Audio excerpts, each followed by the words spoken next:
Bonjour à tous, aujourd'hui une vidéo dans un format un peu différent puisqu'il s'agit d'une discussion avec un ami, Adrien, donc un ami de 42, l'école d'informatique. C'est d'ailleurs lui qui m'avait suggéré le thème de la première vidéo sur le Nasdaq, donc merci à toi Adrien. Et donc Adrien m'a écrit il y a quelques jours pour qu'on discute d'investissement, qu'on fasse un peu un bilan en fait, de l'année 2020 et qu'on regarde et qu'on dise quelques mots sur l'année 2021. Je lui dis ok, bah, super idée. Par contre, à une condition, je veux bien qu'on fasse l'appel, mais on va l'enregistrer et le mettre sur ma chaîne. Et Adrien était partant, donc bah, du coup c'est la vidéo d'aujourd'hui. Donc on va commencer par du coup l'année 2020.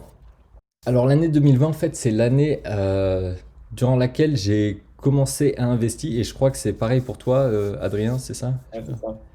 Ok. C'était vers quel moment de l'année que tu as commencé à investir toi? J'ai eu un gros moment de FOMO en mars-avril quand j'ai vu que la bourse perdait 40%, mais j'ai j'ai passé beaucoup de temps à chercher quelle plateforme utiliser et finalement je me suis lancé en juin. Ok. Bah moi pour ma part c'était un peu avant, ouais donc pareil c'est un peu... Enfin j'avais prévu de commencer à investir cette année en 2020 et donc en mars ouais quand j'ai vu la bourse s'effondrer bah, je me suis dit c'est parfait, c'est vraiment le moment, il faut y aller à fond.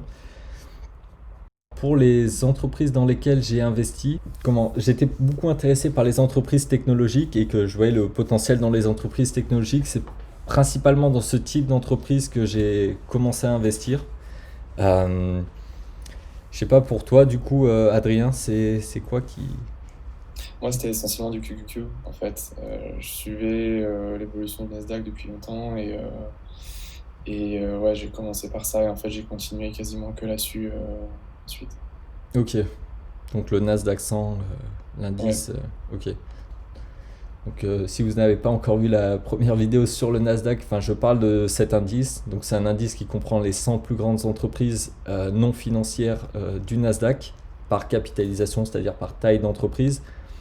Et cet indice est dominé très, enfin, majoritairement par les entreprises technologiques, enfin, les plus grandes qu'on connaît, donc Apple, Microsoft, etc.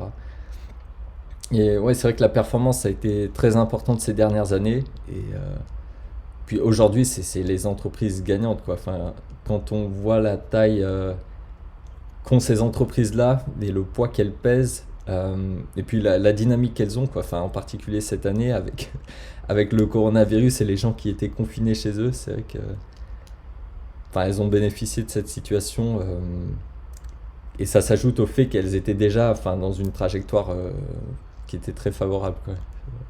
Donc mon portefeuille initial en fait en mars quand j'ai commencé à investir, j'ai réfléchi à comment le structurer. J'avais pas envie de mettre uniquement des entreprises technologiques, même si en soi investir dans un indice fait de facto de la diversification, mais j'avais envie d'être un peu sur d'autres secteurs d'activité et d'autres types d'entreprises. Et du coup, de mon côté, je suis parti sur, sur 60% d'entreprises technologiques nord-américaines. Alors en utilisant un ETF qui est, je crois, pas disponible malheureusement en Europe, qui s'appelle IGM. Donc c'est un... Alors je ferai apparaître quelques informations sur cet ETF, mais c'est un ETF qui va euh, comment contenir des entreprises technologiques qui sont à la fois cotées au Nasdaq et à la fois cotées au New York Stock Exchange. Et ça, c'est intéressant, le fait que ça soit dans les deux bourses, parce que quand on investit du coup dans un indice qui réplique, enfin un indice du Nasdaq, bah, du coup on n'a que les entreprises du Nasdaq, alors qu'il y a quand même des entreprises intéressantes technologiques au New York Stock Exchange. Uber, je crois, Uber est au New York Stock Exchange. Shopify, j'ai pas envie de dire de bêtises, mais Shopify, je crois également. Spotify, enfin voilà, il y a beaucoup d'entreprises quand même technologiques aussi au New York Stock Exchange, même si les plus grandes sont au Nasdaq. Ok, Donc, du coup, tu as voulu prendre cet indice-là parce que pour toi, c'était celui qui représentait le mieux les entreprises technologiques nord-américaines. un autre truc que j'aime bien avec cet ETF, c'est qu'il n'est pas limité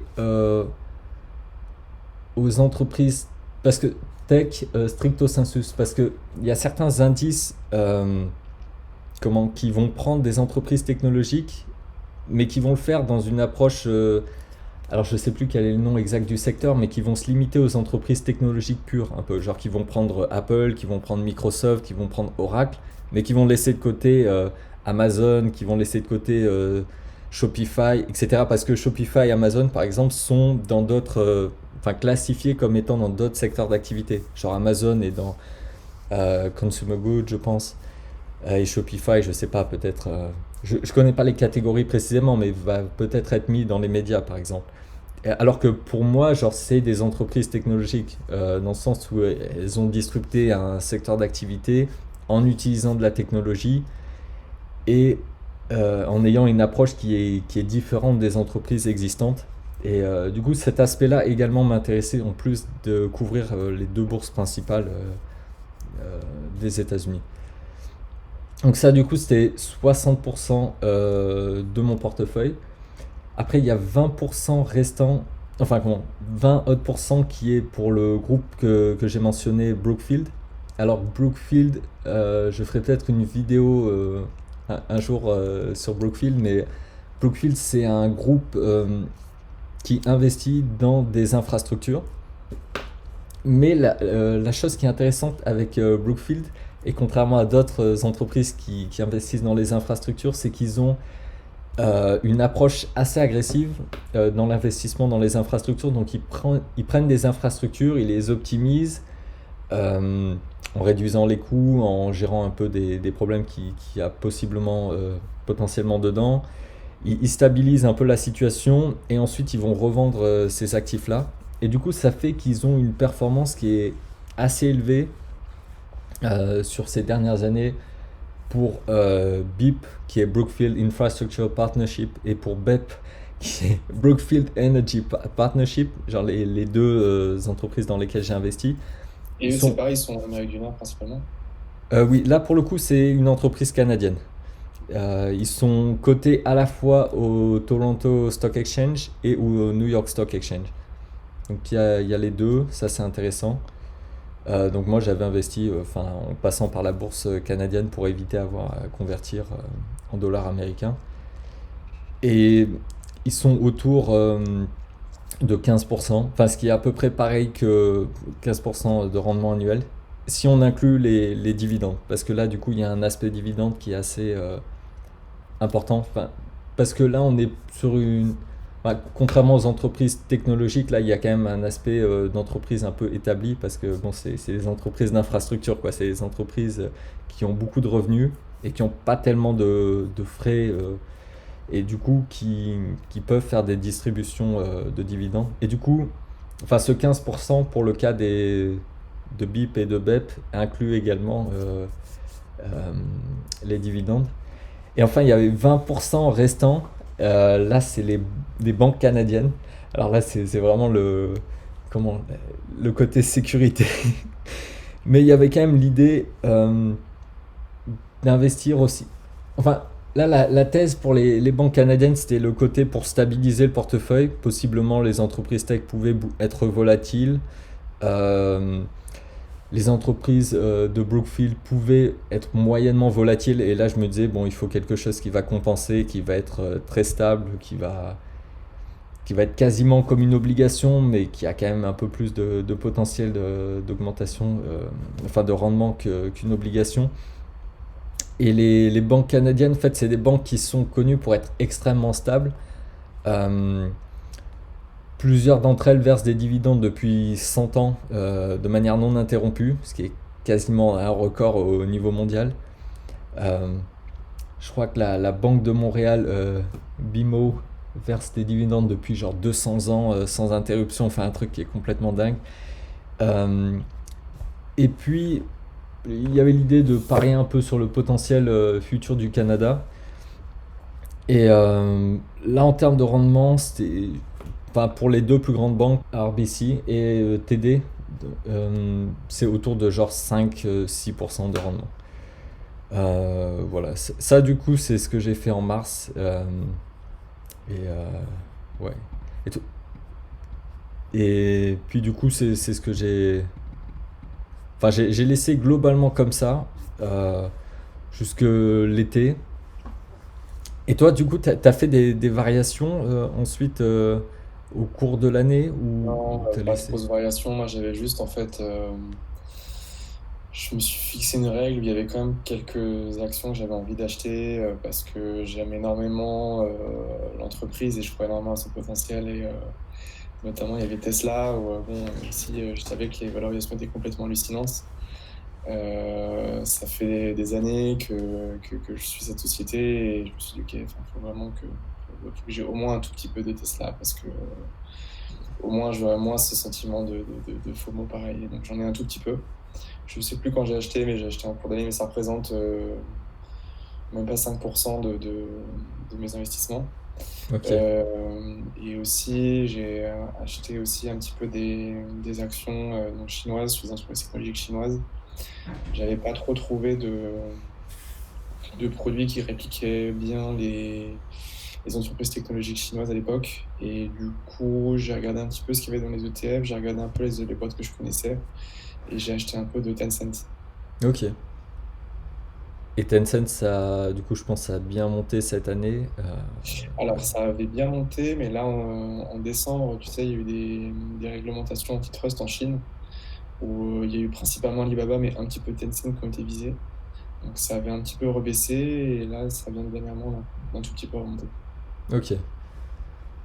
C'est vrai que moi, j'ai regardé les entreprises chinoises un moment, euh, genre vers le début. Peut-être que dans le futur, j'investirai un peu dans les entreprises chinoises. Enfin, à un moment donné, je pense pour sûr, je le ferai, mais pas dans l'immédiat. Mais enfin, quand je regardais l'évolution en fait des cours sur genre 5 6 ans, tu vois, ou même genre allez sur 5 ans, enfin, je trouvais que c'était beaucoup trop chaotique en fait. Genre Ouais, c'est vrai. j'aimais pas trop la manière dont ça avait évolué en fait. Ça Euh, ressemble pas, effectivement, aux indices SP500, au Nasdaq, où ça fait une ligne assez linéaire qui monte. C'est vrai que c'est un peu les montagnes russes. Mais bon, je pense qu'au niveau des fondamentaux, sur le long terme, il y a quand même un marché chinois qui est énorme, une capacité technologique qui est énorme. La Chine aujourd'hui, c'est 70% du PIB des États-Unis. Et a priori, ça va continuer de monter encore en quelques années. Ah mais c'est sûr que Et d'un point de vue économique fondamental, c'est... Enfin, la Chine est en forte croissance, mais après, comment... des fois, le lien entre économie et bourse, tu sais, des fois, il n'est pas enfin, de 1-1, quoi. Et c'est sûr que l'économie chinoise cartonne, quoi. S'il y avait une action pour investir dans l'économie chinoise, ça serait top, quoi. Et c'était plus pour les entreprises cotées, j'aimais pas trop la trajectoire. Après, peut-être que, voilà, à mesure que la Chine deviendra de plus en plus importante, ça, enfin, et que le marché aussi, parce qu'il y a un côté, le marché boursier chinois est pas très mature, quoi. Là, j'ai plus le chiffre en tête, mais je crois que, enfin, les particuliers font le, enfin, il n'y a pas autant d'investisseurs institutionnels et il y a un côté un peu irrationnel dans les marchés boursiers chinois. Alors que je pense que voilà, avec les années, ça va un peu disparaître et ça va devenir. Enfin, il y a quand même un côté un peu irrationnel partout, mais je veux dire là, c'est particulièrement présent en Chine, en tout cas ces dernières années. Mais du coup, ça m'a un peu dissuadé. Je me suis dit, bon, l'Amérique du Nord, ça me paraît le mieux. Parce que malheureusement en Europe, il n'y a pas tellement d'entreprises technologiques grandes cotées. Et ouais. Ouais. Du coup, c'était mon raisonnement de pourquoi l'Amérique du Nord, quoi.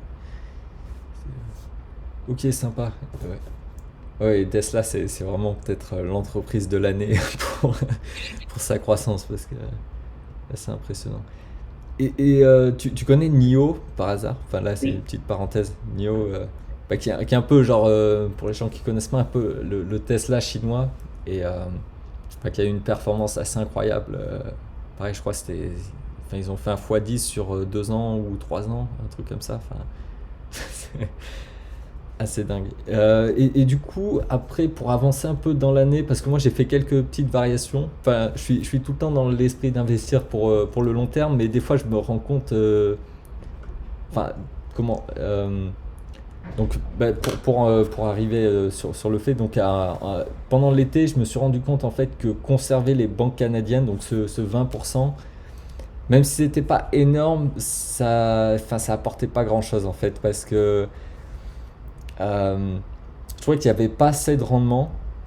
comparé aux entreprises technologiques, et que l'idée d'investir sur le potentiel du Canada, ben, ça rejoint un peu ce qu'on disait juste avant sur investir sur la Chine. Parce que, en fait, oui, je pense que, bon, pour le Canada, c'est peut-être pas aussi visible que la Chine, mais que enfin, comment, que le Canada comme pays va beaucoup progresser sur les prochaines années et prochaines décennies, mais c'est un processus très long d'une part, et d'autre part, genre, ça se voit pas directement dans le cours de bourse enfin, d'entreprise. Enfin, c'est plus l'économie et le pays du Canada qui va vraiment se développer.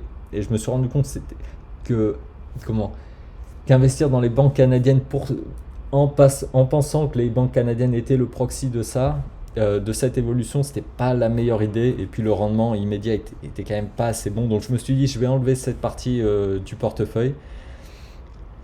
Et en parallèle, vu que je continuais mes recherches, je continuais à lire des trucs, je continuais à voir des vidéos de youtubeurs de finances personnelles, enfin beaucoup aux États-Unis, et j'ai découvert un fonds qui s'appelle ARK, donc ARK, qui est tenu par enfin la personne à la tête de ce fonds s'appelle Cathie Wood. C'est et en fait, j'ai beaucoup accroché avec ce fonds et surtout sa thèse d'investissement, parce que là, en fait, de manière générale, j'ai tendance à penser, et puis là, il y a énormément de données qui le montrent, que d'investir dans des ETF est plus performant sur le long terme que d'investir dans des fonds. Euh, et d'ailleurs, je sais plus si c'était dans ma précédente vidéo ou une autre avant, enfin, j'avais montré que quasiment tout, enfin que en moyenne, les hedge funds, donc qui sont parmi entre les fonds, ceux qui sont les plus exclusifs et normalement ceux qui ont le plus haut rendement, enfin les hedge funds eux-mêmes, je crois que c'était pendant 20 ans, enfin, euh, je sais plus exactement la période, je vais indiquer la période en haut, mais avait une performance qui était inférieure au S&P 500, qui est genre l'indice large des États-Unis. Et donc c'est quand même enfin, quelque chose d'assez éloquent. Et puis c'est un truc, enfin c'est considéré comme étant une des choses que, enfin, quand on lit un petit peu sur l'investissement, on est censé comprendre assez vite. Par contre, bon, j'ai l'impression que Cathie Wood et son fonds ARK, c'était un peu une exception par rapport à ça, parce qu'en fait, son fonds a eu genre une très forte performance. Et en fait, je pense que c'est sa thèse d'investissement qui est vraiment intéressante, parce que du coup, sa thèse, c'est pas d'investir dans certains secteurs d'activité, parce que des fois, on voit, enfin, les fonds en général, et même les, ouais, souvent un fonds va se dire, soit j'investis dans une zone géographique, et là, ils vont pas trop regarder le secteur d'activité. Peut-être ils vont avoir une tendance à être plutôt croissance et prendre des entreprises, voilà, de croissance, ou des entreprises plus matures. Mais en général, c'est soit pays, soit secteur d'activité, ou peut-être taille d'entreprise. Ça peut être le troisième critère. Mais elle, du coup, son approche, c'est différent, et elle investit en fait pas dans des secteurs d'activité ni des tailles d'entreprise, ni des zones géographiques. Enfin si, pour les zones géographiques, c'est plutôt l'Amérique du Nord en l'occurrence.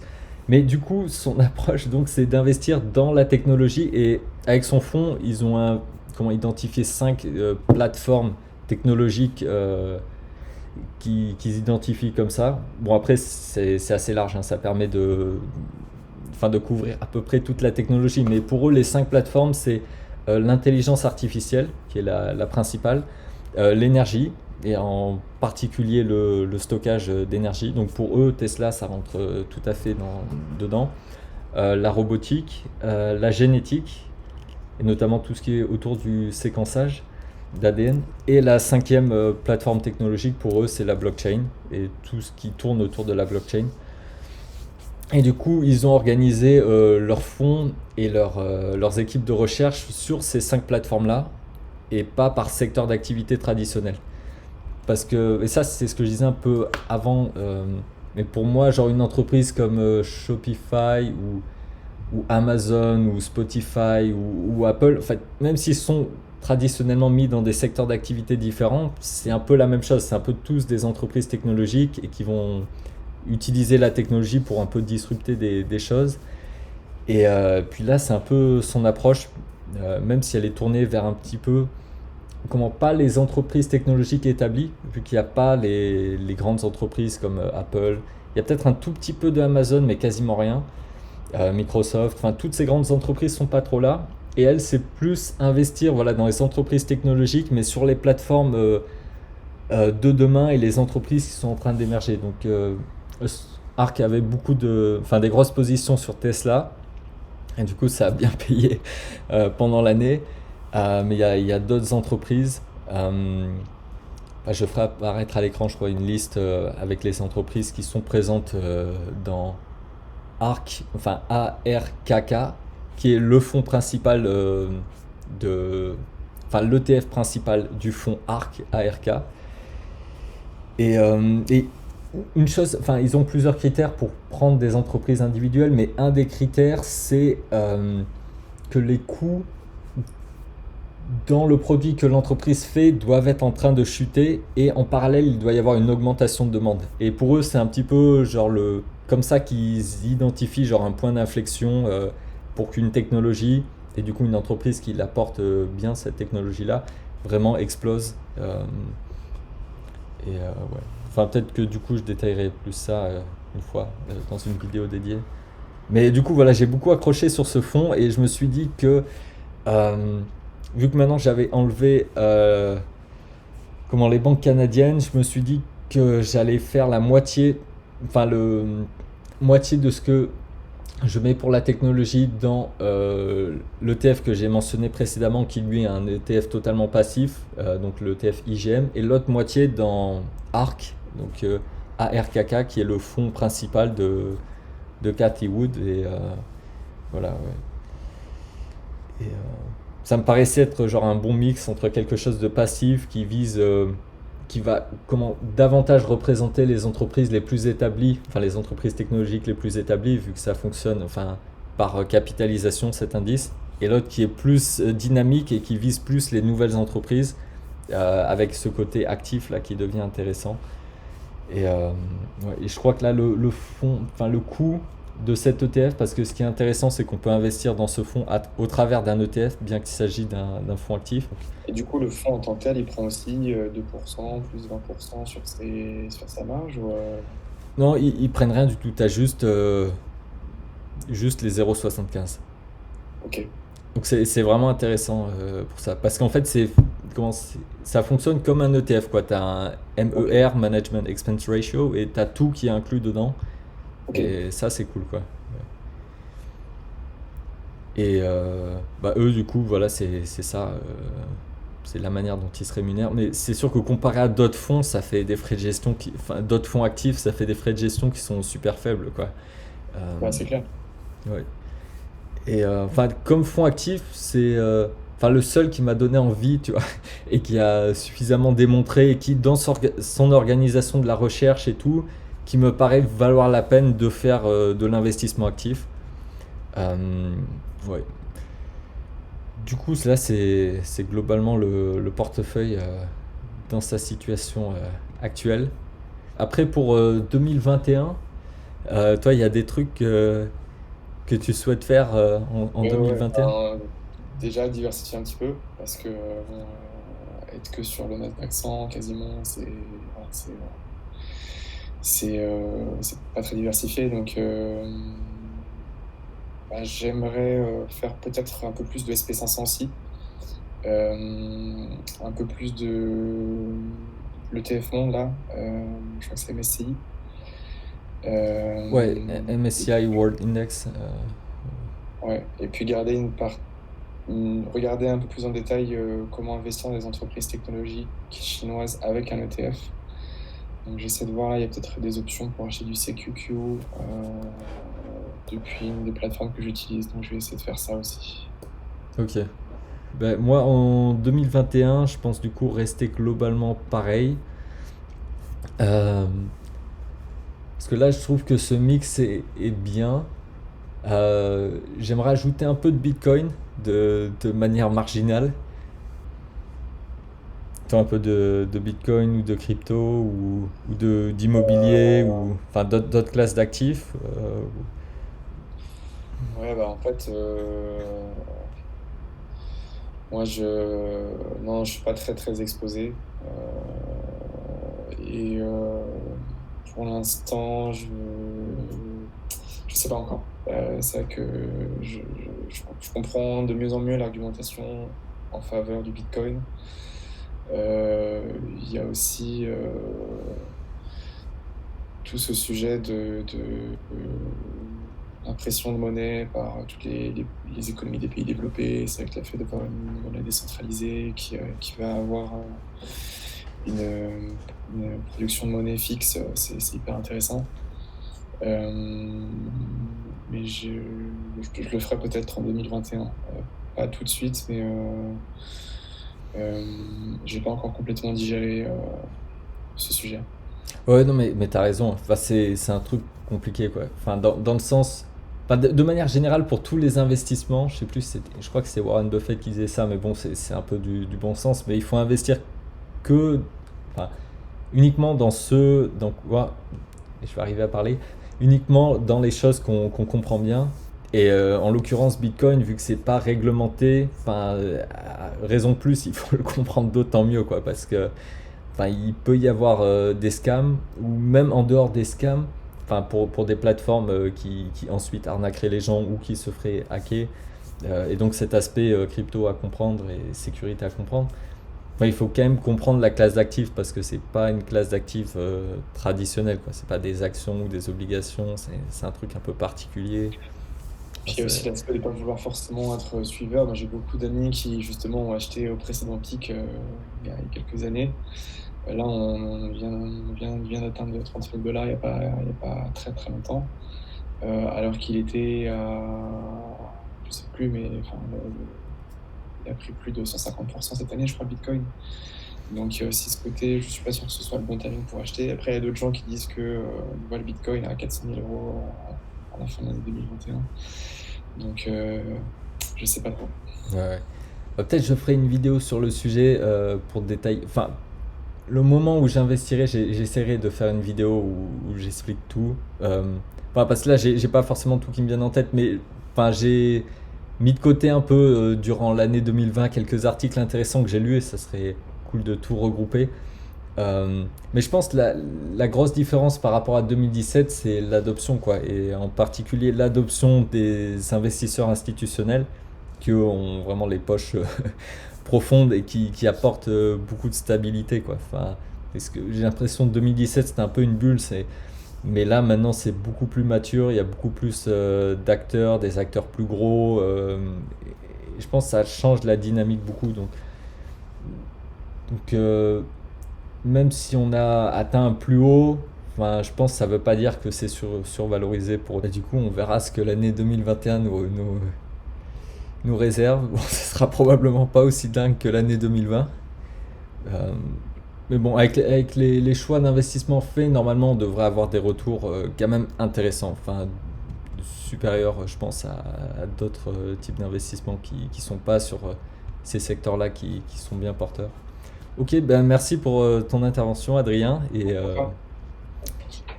à plus.